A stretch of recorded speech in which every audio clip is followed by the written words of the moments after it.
한 주간도 주님의 은혜 가운데서 평안하셨습니까? 오늘 다니엘서 연구의 이제 마지막 부분을 말씀드리려고 합니다. 이 다니엘서의 마지막 3장은 한 이상에 대한 예언의 기록인 것입니다.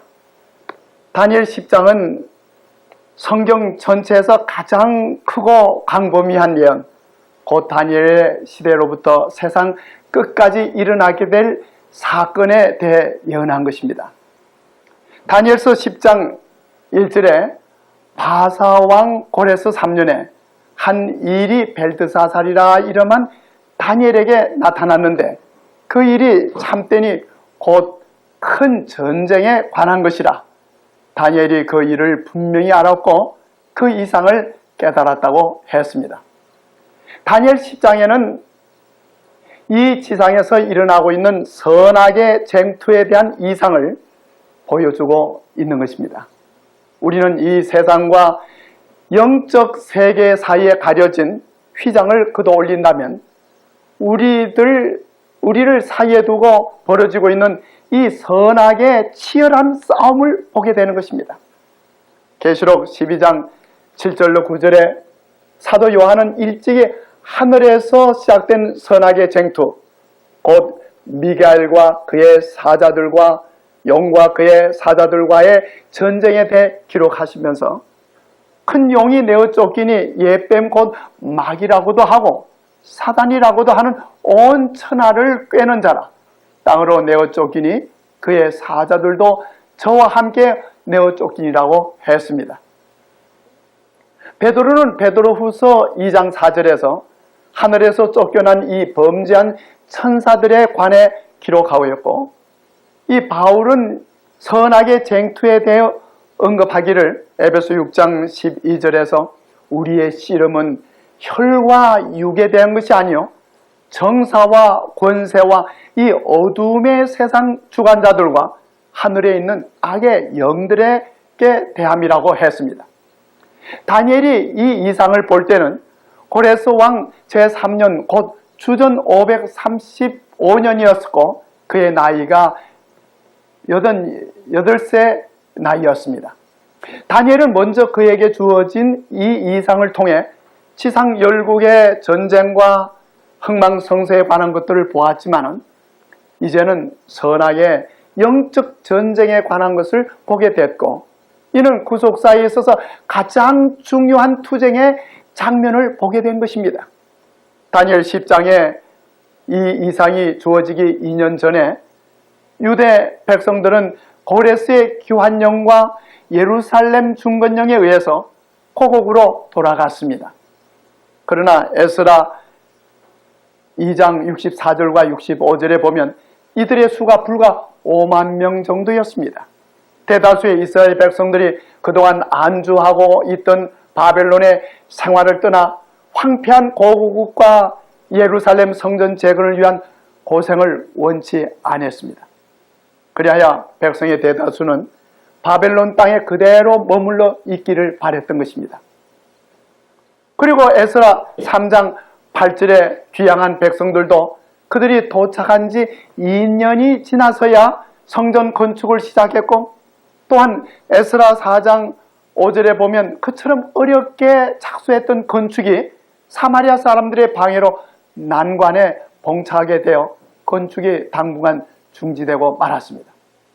이러하여 고레스 왕의 조선은 실효를 거두지 못하게 됐고, 이러한 상태를 알게 된 다니엘은 심한 심적 부담을 느끼고 금식하며 하나님께 기도하기를 시작했습니다.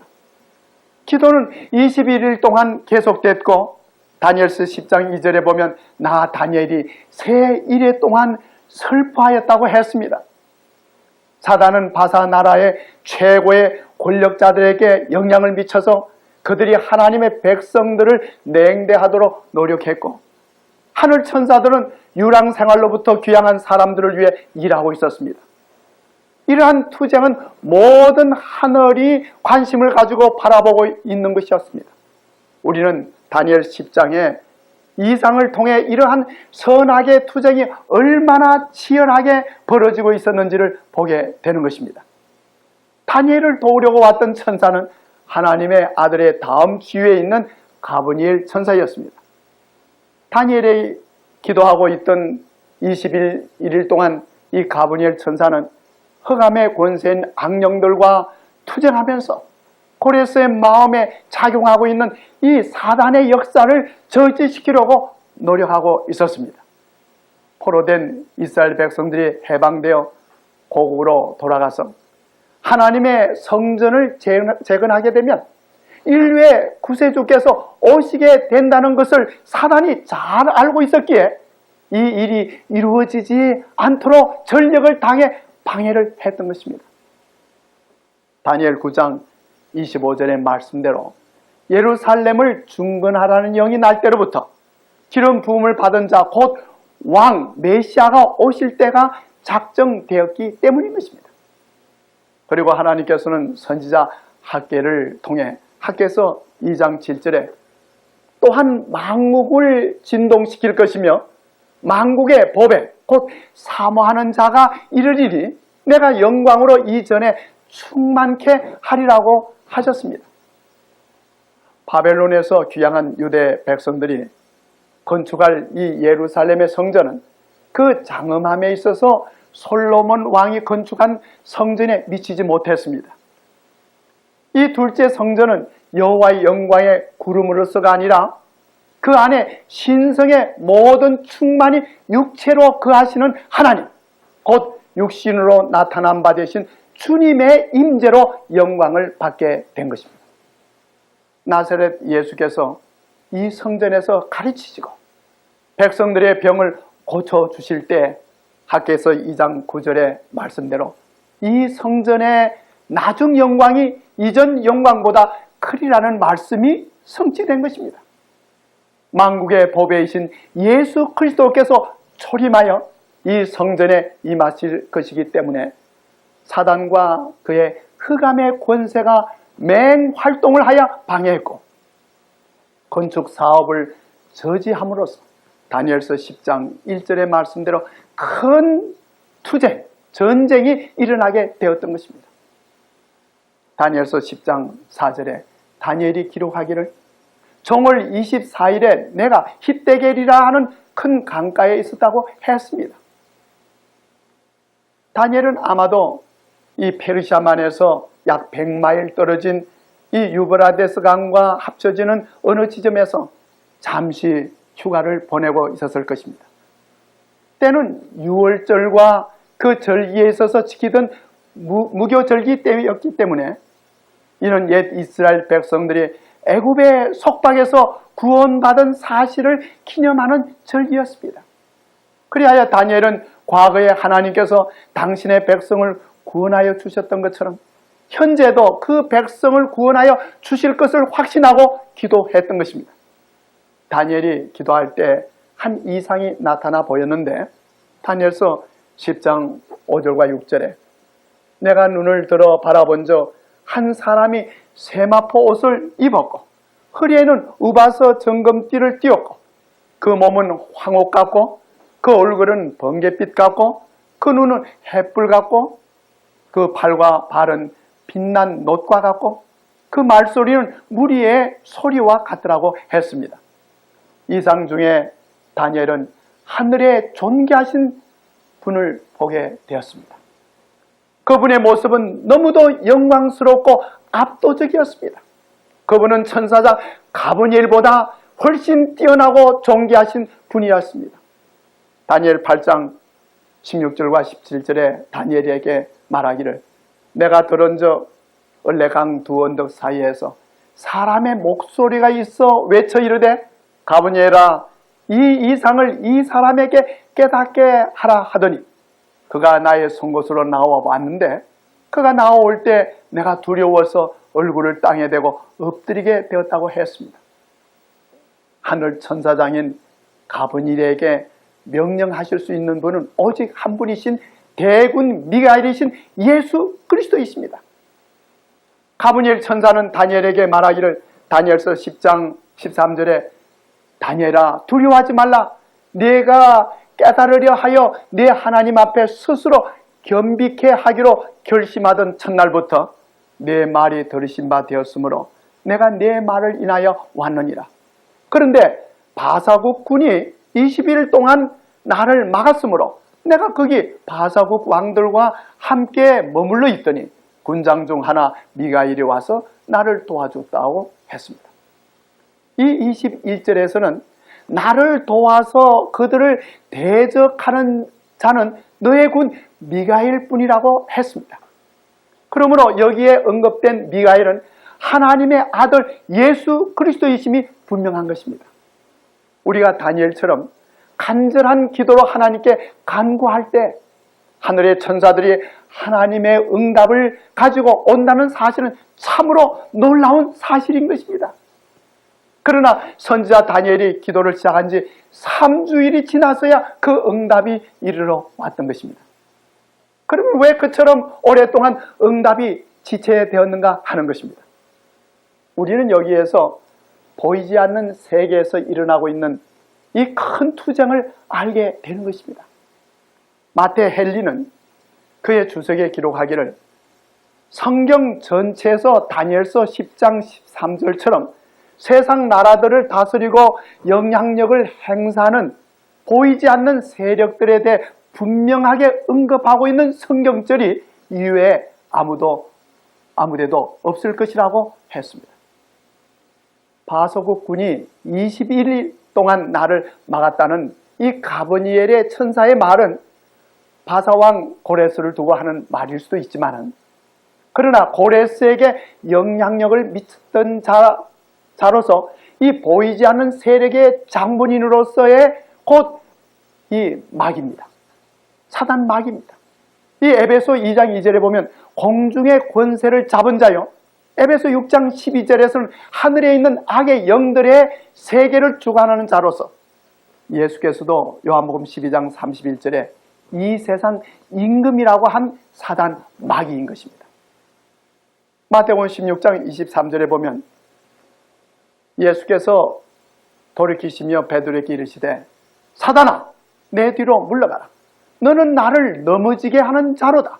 네가 하나님의 일을 생각지 아니하고 도리어 사람의 일을 생각하는도다라고 꾸짖으시던 때가 있었던 것입니다. 이는 주님께서 베드로 자신에게 하신 말씀이라기보다는 베드로의 생각에 영향을 미쳤던 사단에게 하신 말씀인 것입니다. 사단이 베드로를 통해 예수님에게 유혹을 가했던 것입니다. 마찬가지로 하늘의 천사 가브니엘과 악령의 두목 사단과의 싸움이 이 고레스 왕을 사이에 두고 치열하게 일어났던 것입니다. 물론 가브니엘 천사가 사단이 된 이 루스벨과의 싸움에서 능력이 부족함을 나타낸 것은 아닙니다. 미가엘이신 예수 그리스도의 능력과 존재를 알려주시기 위한 이상이었던 것입니다. 우리는 이 이상을 통해 알아야 할 사실은 사단 마귀의 세력이 너무나 실제적으로 우리에게 영향을 미치고 있음과 또한 하늘 천사의 활동과 예수 그리스도의 능력을 알아야 하는 것입니다.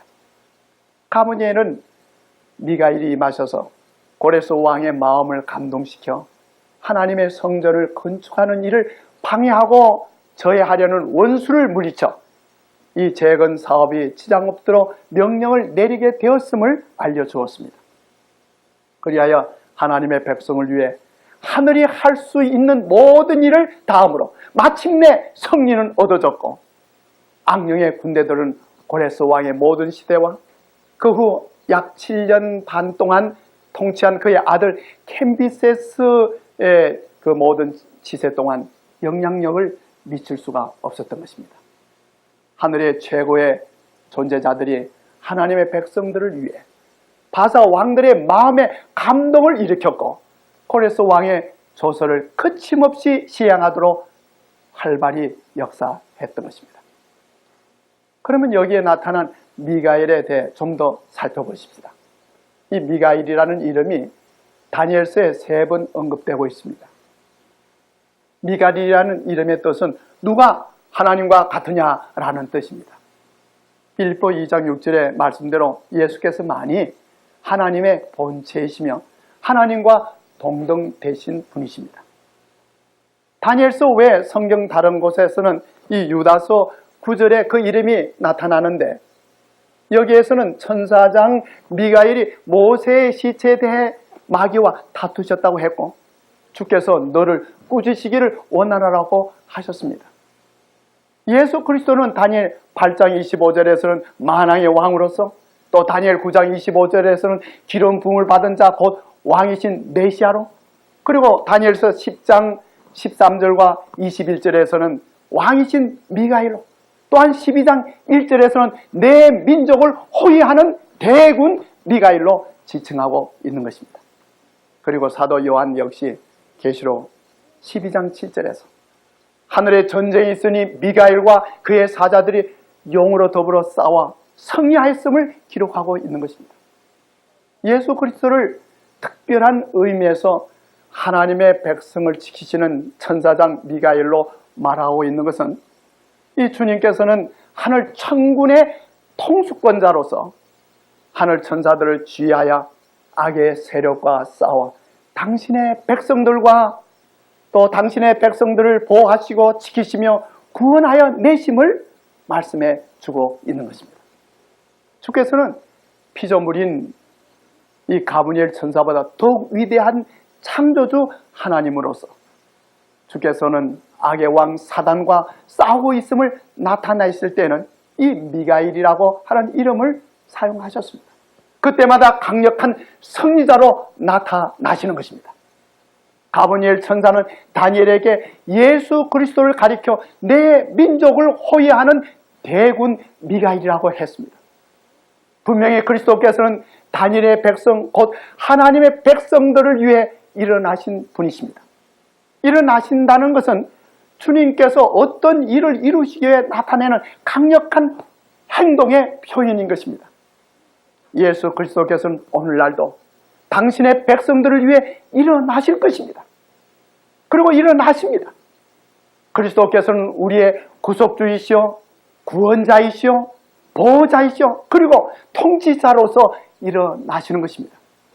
다니엘서 11장에서는 다니엘의 시대로부터 이 세상 마지막 시대에 이르는 데까지 일어날 사건들을 다루고 있습니다.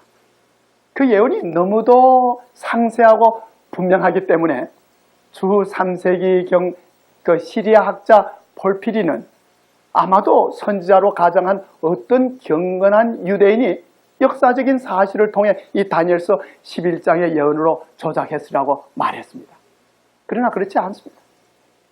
다니엘 11장의 예언은 다른 예언에 비해 너무도 자세히 그리고 구체적으로 기록되었기 때문에 좀 복잡하기는 하지만 매우 정확하게 역사적인 사실을 예언하고 있고 그 예언대로 성취되고 있는 것입니다.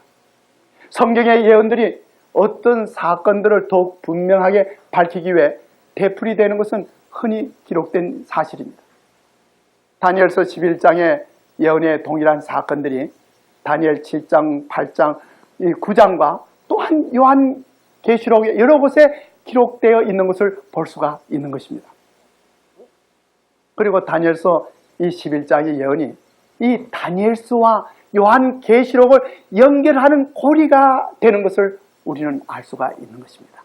왜냐하면 다니엘서 11장의 이 후반의 예언들은 요한계시록의 예언을 통해 반복되어 있기 때문인 것입니다. 다니엘서 11장의 예언을 통해 북방왕과 남방왕 곧 이 세상 왕들의 싸움을 보면서 한편 우리는 하나님의 백성들과 사단의 백성들 사이에 있는 선악간의 영적인 치열한 싸움을 보게 되는 것입니다. 그리고 다니엘서 11장의 예언은 구속사에 나타나는 위치 때문에도 특별한 의미를 가지고 있는 것입니다. 특별히 그 14절로부터 22절은 가장 중요한 사건, 곧 언약의 왕 메시아의 대속적인 죽음에 이르기까지의 로마 역사를 예언하고 있는 것입니다. 그리고 31절의 말씀, 군대는 그의 편에 서서 성소, 곧 견고한 곳을 더럽히며 매일 드리는 제사를 피하며 멸망케 하는 미운 물건을 세울 것이라는 예언은 예수께서 예루살렘의 멸망과 이 세상 마지막에 대해 말씀하실 때 인용하여 언급하신 말씀인 것입니다. 예수께서 말씀하시기를 마태복음 24장 15절에 그러므로 너희가 선지자 다니엘의 말한 바 멸망에 가정한 것이 거룩한 곳에 선 것을 보거든 읽는 자는 깨달을진저라고 하셨습니다. 그리고 다니엘서의 마지막 장인 12장은 별개의 예언의 장이 아니라 11장의 예언의 연속이요 다니엘서 전체 결론이 되는 것입니다. 다니엘서 12장 1절에 그때에 내 민족을 호위하는 대군 미가일이 일어날 것이며 또 환란이 있으리니 이는 개국 이래로 그때까지 없던 환란일 것이라고 했습니다. 여기에서 그때란 다니엘서 11장 40절로 45절의 사건이 일어나는 때로서 40절에서는 마지막 때라고 했고 45절에서는 북방 왕이 멸망하게 될 그의 끝의 때라고 했습니다. 이 사건과 대환란은 예수께서 하늘 지성소에서 당신의 대제사장 직분을 마치시고 만왕의 왕으로서 임하시기 바로 전에 일어나게 될 것입니다. 오늘날 그때가 심히 임박해 있는 시기이며 오래지 아니하여 이 땅에는 개국 이래로 그때까지 없던 환란이 임하게 될 것입니다. 이 세상 마지막 때 일어나게 될 사건은 참으로 두려운 것입니다. 이 세상의 백성들이 하나님의 은혜로 보호를 받지 못하게 될 때에는 이 세상의 신 곧 사단 마귀가 주장하는 악령의 파괴로부터 방어되지 못할 것입니다. 계시록 12장 12절에 보면 땅과 바다는 화 있을진저 이는 마귀가 자기의 때가 얼마 못된 줄을 알므로 크게 분내어 너희에게 내려갔다고 했습니다. 사단의 분노는 그 멸망의 시간이 단축되어 감에 따라 격렬해질 것입니다. 사단은 이 땅의 백성들을 최후의 큰 환난 가운데 빠뜨릴 것입니다. 하나님의 천사들이 인간의 감정의 거센 바람을 막아주지 않으면 각종 투쟁의 요소들이 쏟아져 나올 것입니다. 악령들의 파괴력은 지금 준비되어 있습니다. 각 곳에서 폐허의 상태를 일으키게 될 것입니다. 그러나 다니엘서 12장 1절의 예언대로 그때에 대군 미가일이신 예수 그리스도께서 당신의 백성을 구원하시려고 재림하실 것입니다. 그리고 그 환난에서 구원하여 영생을 누리게 하실 것입니다.